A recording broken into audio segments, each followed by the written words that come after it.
my pleasure and privilege and interview. First time ko sa Gondo. Binatid ko rin kasi talaga yung masali na rin sila makapag-comment.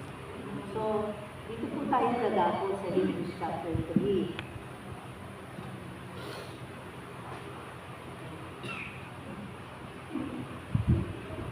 Sabi po dito sa verse 7, therefore, as the Holy Spirit says, today, if you hear His voice, do not harden your hearts, as in the rebellion on the day of testing in the wilderness, where your fathers tested me, tried me, and saw my works for 40 years. Therefore, I was provoked to anger with that generation and said, they always go astray in their eyes.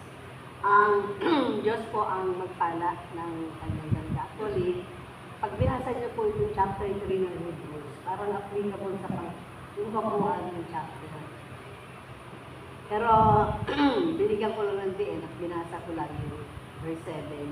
Pero actually, inulit yung word na yun sa verse 15. Yung sabi, as it is said today, if you hear His voice, do not harden your heart, as in the rebellion.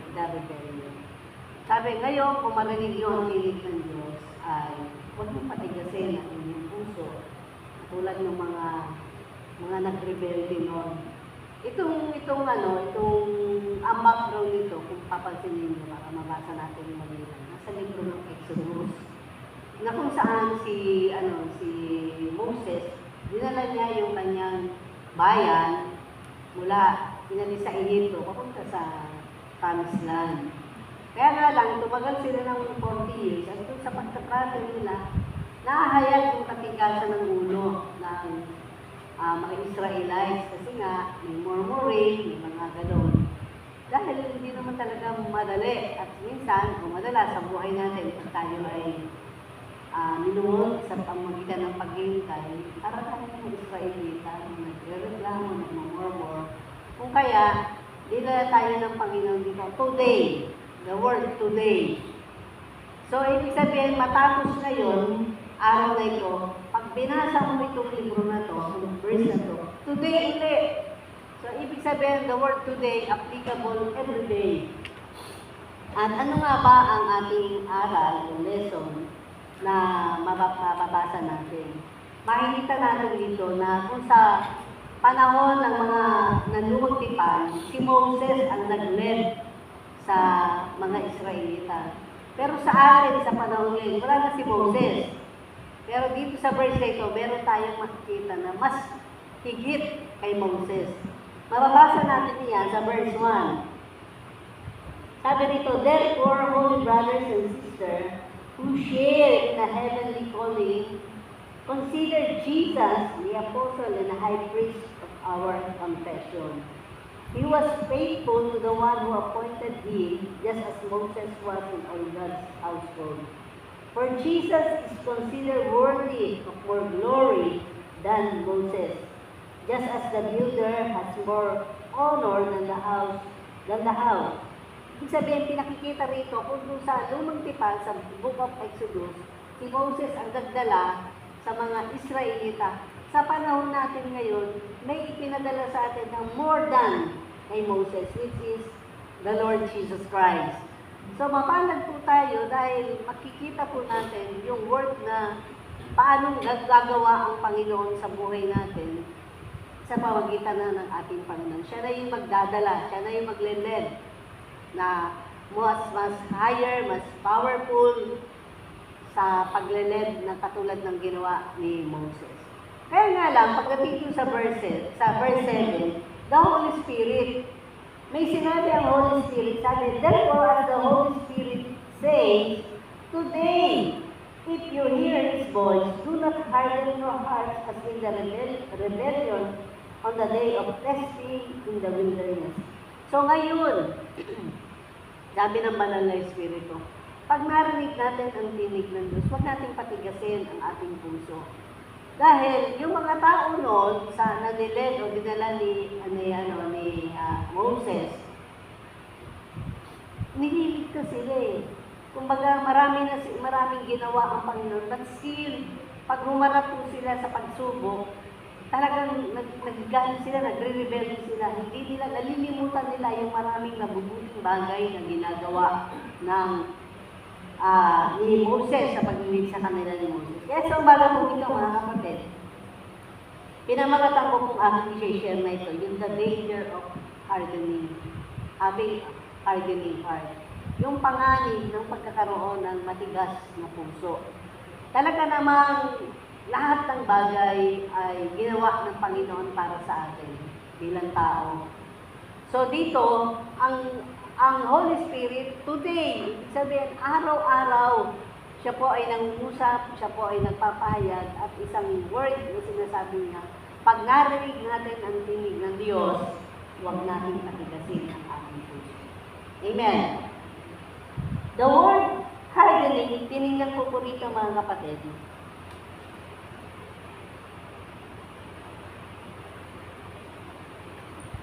Kadalasan, tinatawag ito ng heart of stone. Yung meron talagang pusong bato. Kala ko sa kanta lang yun. Pero applicable pala ito na pagka nagkakaroon tayo ng hardening heart.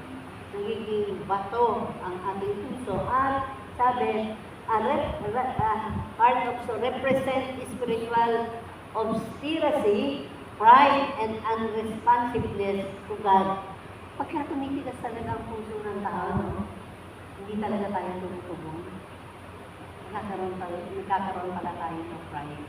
That's why the Lord gave me to share His word dahil sabi nga ang salita ng Diyos, pag ito i-share ng mga ngaral, bago ko i-share, kami muna ang tinatamaan. Kami muna, at ako personally, sinasabihan ng Panginoon, huwag kang magkaroon ng matigas na puso. At tayo kinakausap ngayon sa umaga dito ng Panginoon. Kung nais nating maranasan ang pagtugon ng Diyos, pinangungunahan tayo ng ating Panginoong Jesus kung ano man at saan man tayo dadalhin ng ating Panginoon. Ang isang sinasabi ng Holy Spirit, huwag tayo magkaroon ng matigas na puso. Amen.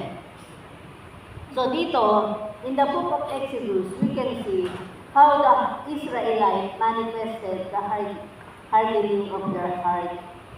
So, unang naranasan ng mga Israelita yung magkaroon ng matigas na puso.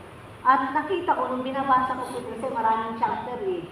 May chapter 17, may chapter 16, may chapter... So, hindi ko na kinuha. Binasa ko na lang, parang isi-share ko na lang. Kumbaga, sila ay slave. Bihag sila. Pero itong si Moses, kinausap ng ating Panginoon, sabi niya, kinakailangan ko yung mga Israelita na sumamba sa akin. Kaya ang ginawa ni Moses, siya yung tinatawag niya nanguna. Kinausap niya yung paraon na kinakailangan palayain itong mga Israelita na ito para sumamba sa Diyos. The primary na gampanin natin, mga kapatid, ay sumamba sa Diyos. Amen. Yun po ang isa sa pinakamasarap na ating gampanin ang sambahin. So itong mga slave na mga Israelites sa Egypt, pinangunahan ni Moses para sila ay makasamba sa Panginoon. Pero sad to say na habang sila naglalakbay, meron silang lugar na napuntahan. O sige, magpahinga muna tayo sa lugar ng Refidim. Pero pagdating doon sa lugar ng Refidim, na kung saan doon sila pinagsama, walang tubig. Walang mainom. So, ang ginawa nitong yung mga Israelita na ito, nag-murmur sila. Kumbaga sabi ni Moses, kulang na lang, batuhin ako itong mga tao na ito. Kasi, dinala mo ba kami rito para mamatay sa uhaw, sa gutom? Tapos, ang nakakalungkot pa, binabalikan yung dati. Buti pa doon. Di ba? Buti pa doon sa lugar ng kusan, bihag na kami, pero nakakakain kami ng masarap. Bihag na kami doon, pero maayos ang buhay. At alam niyo mga kapatid, nakakalungkot pala yung gano'n. Temptation pala sa atin ng mga mananampalataya na sa ating pagsunod sa Panginoon, mararanasan natin yung challenge ba? Katulad itong mag-Israelites ito. Kayo, anong challenge ang na-encounter natin habang tayo ay pinangungunahan ng ating Panginoon? Anong hamon ng buhay katulad ng mga Israelites na nagkaroon sila ng kaisipan na hindi na tayo minsan? Buti pa nun yung buhay ko nun, maginhawa. Ay naririnig ko dati kung i-compare natin sa sitwasyon ni Pastora Emma. Noon, na sabi niya, ang pera noon parang text. Pupunta lang sa sugalan, parang ambakang pera, parang text na hawak-hawak. Pero, alam natin, according sa kanyang testimony, hindi siya titigil magsugal hanggang hindi ubos. Talo na nga yung mga kalaban, pinapautang pa kasi gusto pa niya maglaro. There are times sa buhay po natin ngayon, may ganong hamon na napokompromise natin ang Lord, diyan ka muna, ito muna, ako muna ang masusunod, Panginoon. Kaya dito, a way o pamamaraan pala iyon na yung alalahanin natin yung ating dating ginagawa, mga dati, no? Kasi nga, hindi pa tayo pinangungunahan ng Panginoon noon. Pero ngayon, habang tayo ay ginagay ng ating Panginoon, praise God! Kasi ang Holy Spirit ay nagsasalita today. Amen. Pinararating sa atin ng banal na Espiritu today. Pag narinig natin ang tinig ng Diyos, huwag po nating patigasin ang ating puso. I don't care kung sino po yung magsasalita o nag-share ng salita ng Diyos. Bahagi po iyon ng pangungusap ng ating Panginoon sa kanyang mga anak. Bahagi po iyon ng gabay ng Panginoon dahil ang Holy Spirit, siya po ang nagsasalita. Sa umaga po ito, siya po talaga. So, kung tayo po ay patuloy na nagnanais na mapangunahan ng ating Panginoon, ang sinasabi ng anong banal na Espiritu, huwag po nating patigasin ang ating puso. Ano ba yung mga tinatawag na effect pag nagkakaroon ng matigas na puso? Tignan nyo sa verse 8. Sa chapter 3, verse 8, ang sabi mo rito, today, therefore as the Holy Spirit says, today if you hear His voice, do not harden your hearts as in the revelation of the day of testing in the wilderness. Kailangan pala mga kapatid, matetest natin on the day of testing. Doon pala yung applicable o application ng tinatawag na kung tayo magkaroon ng pagmamatigas ng puso. Bahagi pala iyon ng pag-rebelde sa Diyos. Diba? Minsan, totoo naman, na may mga bagay tayong pananahimik, may mga bagay tayong na parang hindi tayo nagsasalita. Kasi sa harap ng Panginoon, kilala naman talaga niya, alam niya naman talaga ang laman ng puso ng bawat isa. Amen. Kaya lang, sabi ko rito,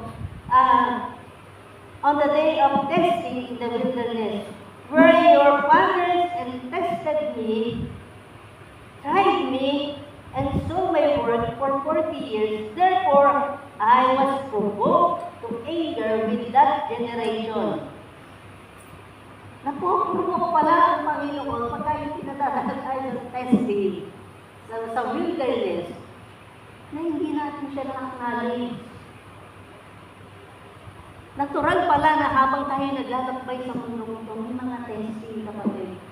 May mga wilderness tayong pagdadaanan. Pero ang maganda nito, itinuturo sa atin, huwag nating patigasin ang puso natin dahil bahagi pala ito na ang Panginoon mapagbuli niya tayo. Amen? Kasi kung tayo lang, matagal na tayong bigo, matagal na tayong mga tinatawag na napahihirapan dahil sa ating mga sarili kagustuhan lamang.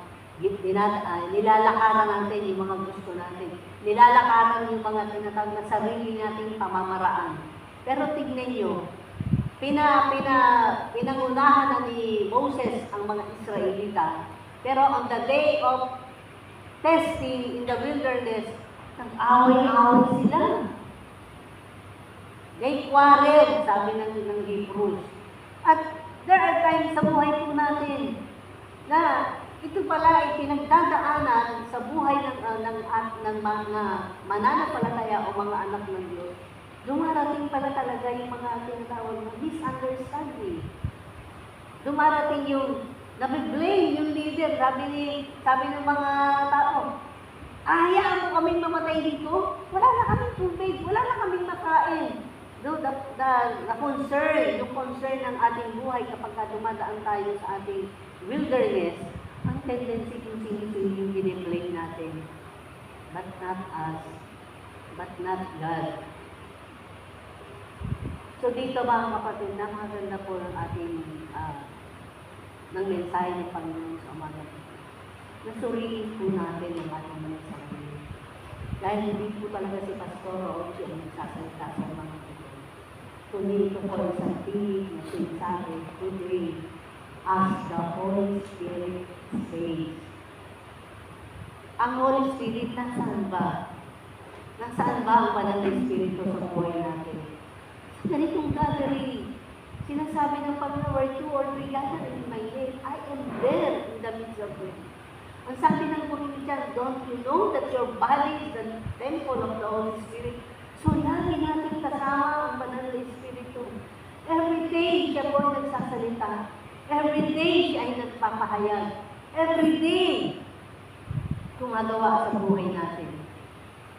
Pero, lang nga lamang, pag hindi po natin siya pinakinggan, hindi po natin siya hinayaan gumawa sa buhay natin. Lagi siya nagpapaalala. Iwasan po natin karoon ng pagmatigas ng ating puso. Dito makikita natin. Kung tatanungin niyo ako, Pastor Roche, sino ba yung nag-rebelde dito sa binabasa natin? Dito, sasagutin po yan ang verse na yan kung bakit pinakailangan huwag na tayo magkaroon ng matigas na puso. Dalhin ko po kayo sa verse 16. Sabi dito sa verse 16, inulit niya pala muna sa verse 15, as it is said, today, if you hear His voice, do not harden your hearts as in the revelation. Inulit na naman. Dito sa verse 16, sino daw yun? For who heard and rebelled? Sino ba yung mga nakapakinig pero nag-rebelde? Sabi, wasn't it all to come out of Egypt under Moses? Sino ba yung nakinig at nag-rebelde? Di ba yung mga tao na tinala ni Moses mula sa Ehipto, papunta doon sa, dadalhin sila sa promised land eh. Dadalhin tayo na totoong promised land ng Panginoon. Ano ba yung promised land ng Panginoon? Kung saan andun talaga yung matutunan ng lahat ng pangangailangan natin. So, ang tanong dito, sino daw to? Yung mga nag-rebelde. Kaya pala tinuturoan po tayo na kung tayo magkaroon ng pagmamatigas ng ating puso. Marami tayo magkaroon ng pagrebelde. Nakikinig tayo, pero huwag tayo mag-rebelde. Inulit pagdating sa verse 17, sabi, with whom was God angry? Kami nyo nga ba, nagalit ang Diyos for 40 years. Wasn't it with those who sin? Those bodies fell in the wilderness. Yung mga taong kasala. Sometimes, di ba, sa mga hamon, pag ikaw ay nasa wilderness, nagmamatigas ka talaga. Kasi pero sabi, kung nahulog tayo sa pagkakasala, saan tayo dadalhin ng Panginoon kung tayo hindi nangungunahan? Diba? Yung nagkakaroon ng matigas na puso, yung mga nahuhulog sa kasalanan. Pero saan tayo dadalhin kung tayo man ay nagkakasala, nahuhulog sa pagkakamali? Saan tayo dadalhin ng Panginoon? Dadalhin tayo sa kung saan tayo magpakumbaba at humingi ng awa. Yun po ang nais ng Diyos. Pero the more na tayo po ay nagmamatigas, kilala po tayo ng Panginoon. Alam po ng Diyos yung ating kalalagayan. Alin pa? Sa verse 18, sabi, and to whom did He swear that they would not enter His rest? Kanina na hindi makakapasok sa kapahingahan? Sinagot ng verse 18 ulit. If not to those who disobey, di ba dun sa mga hindi sumusunod? Di ba dun sa mga sumusuway? Kaya pala, dadalhin tayo ng Panginoon sa lugar na kung saan dito ka anak. Pero ang nais ng Diyos, huwag kang sumuway, huwag kang magrebelde, manatili ka, sumunod ka, sa gitna man ng ating mga pagsuway, sa gitna man ng ating mga pagsubok, mga kapatid. Ang nais ng Diyos, huwag nating patigasin ang ating puso. Kung ano yung sinasabi ng ating Panginoon, sundin natin. Kaya no wonder, nang sabi ni Josue, huwag yung ganitang magbulay-bulay ng salita ng Diyos araw at gabi. Sinasabi rin sa awit, chapter 1, verse 1, ang kagalakan ay ang pagbubulay ng salita ng Diyos araw at gabi. Bakit? Ito po tayo dadalhin ng Panginoon. Na kung tayo man ay nagkasala, tayo man ay nagkakamali. Dahil sa Diyos, huwag tayong sumuway sa Kanya.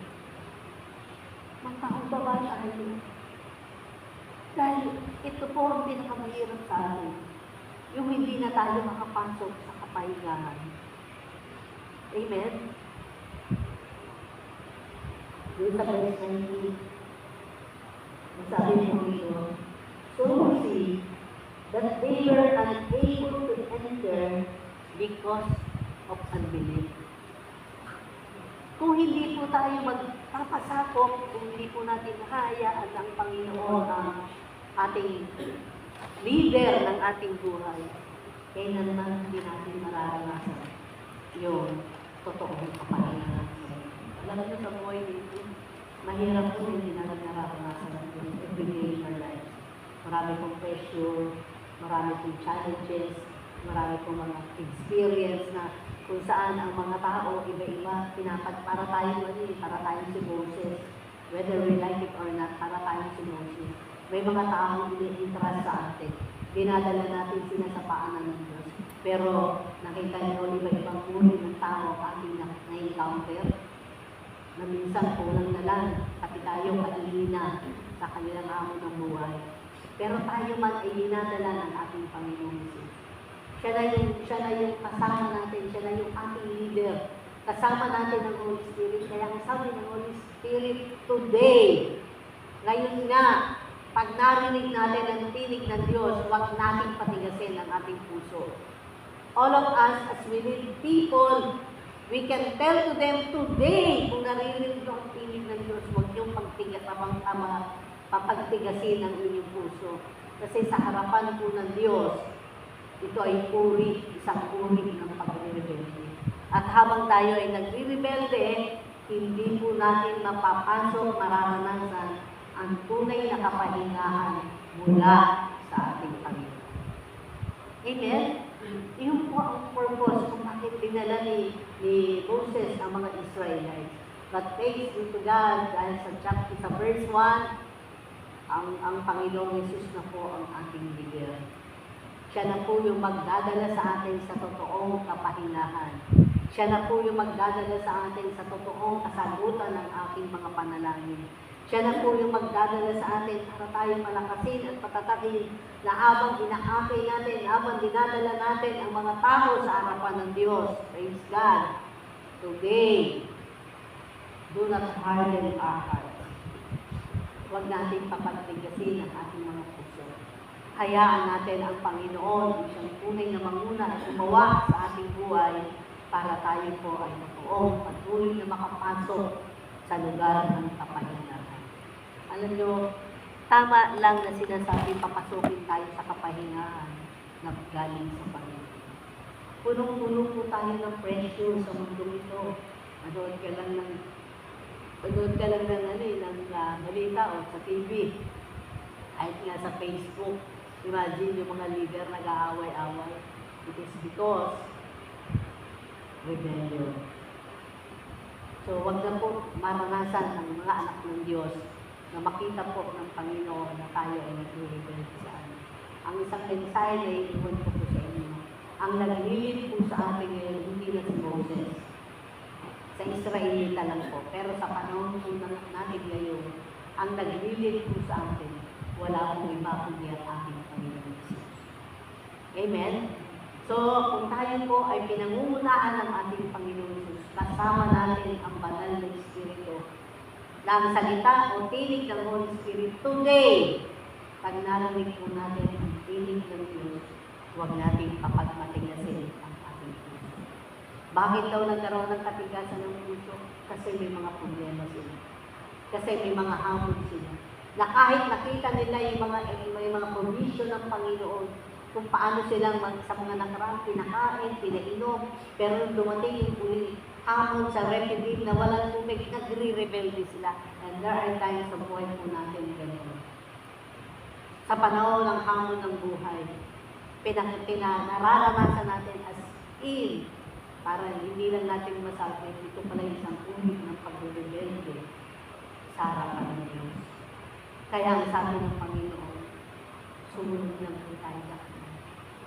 Hayaan natin ang gabay at patnubay ng banal na Espiritu ang aanasan natin every day in our life for us to enter into His rest. Amen? Doon lamang po talaga ang totoong kapahingahan sa presensya ng Diyos. Doon lamang po talaga natin tinulog ang mga bigat, hamon, pagsubok ng buhay. Doon lamang po talaga natin tatanggapin, anak, dito ka nagkamali, ituturo ng Diyos. Ang daan para tayo ay mapalaya. Dahil ang kalayaan po talaga ang nais ng Diyos. Kalayaan po talaga sa maraming bagay. But sometimes, dahil sa pagmamatigas natin, nakahihirapan po tayo. Nasasaktan. But praise and praise to God this morning. The word of the Lord, the Holy Spirit says, today, if you hear His voice, do not harden your heart. Amen? Tayo po yun. Ako po yun. Ikaw yun. Huwag nating ayaan ang pagmamatigas ng puso natin. Para okay lang na pumunta ng church, okay lang. Pero sa loob-looban natin, merong mga hamon, may mga bigat. Kung nais po natin na maranasan natin yung totoong kalayaan, dinadala po tayo ng Panginoon into His rest. Iyon po ang nais ng Diyos. Mapalaya po tayo, madala po tayo sa tunay na kapahinga. Ano man ang hamon ng buhay, ano man ang sitwasyon ng buhay natin na nagbibigay kabigatan, dalhin po natin, panindigan po natin at lakaran po natin yung tinig ng Diyos sa pamamagitan ng kanyang Panginoon. Amen? Father God in heaven, in Jesus' name, maraming po salamat. Nananalig at naniniwala po kami bilang mga hindi mo kami tatanong. Hindi mo kami hayang kapalayo sa inyo. Hindi mo kami hayaan na magkaroon ng matigas na puso.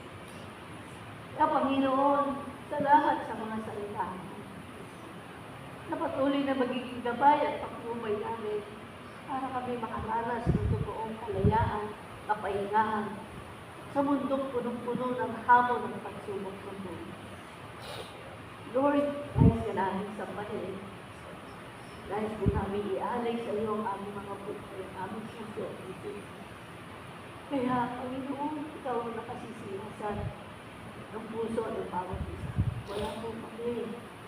Empty kami sa iyong harapan. We are all nothing apart from you. One thing na gusto namin, Panginoon, kung maranasan namin sa umaga po. Kaya, O Diyos, naniniwala po kami sa iyo kami. Anak mo kami. Ikaw ang aming Diyos at ang aming magiging tunay na kapahingahan sa litong aming pinagirahan. Kaya nga po, Lord, nais po namin mag-alay ng kasama. Nais po namin maranasan kaya ikaw ang Diyos at aming kasama sa aming galit. Nakikita mo, sisiyasan mo ang puso na iyong mga anak. Panginoon, tawarin mo kami. Ano man ang mga bagay na magbigay ng kabigatan sa aming bunga ng aming rebelde, bunga ng aming pagsuway o pag-neglect sa iyo. This morning, Father, we humbly come before you. Lord, patawarin niyo po kami. At nais ka namin maranasan. Nais po namin maramdaman yung presensya ng Espiritu Santo na ikaw nga ang aming kasama. So this morning, Lord, pangunahan mo ang aming pagsamba. Inayaalay namin tayo sa iyo. Sa tulong at gabay ng Espiritu Santo. Open our hearts and our lips, Lord, pangunahan mo, Panginoon.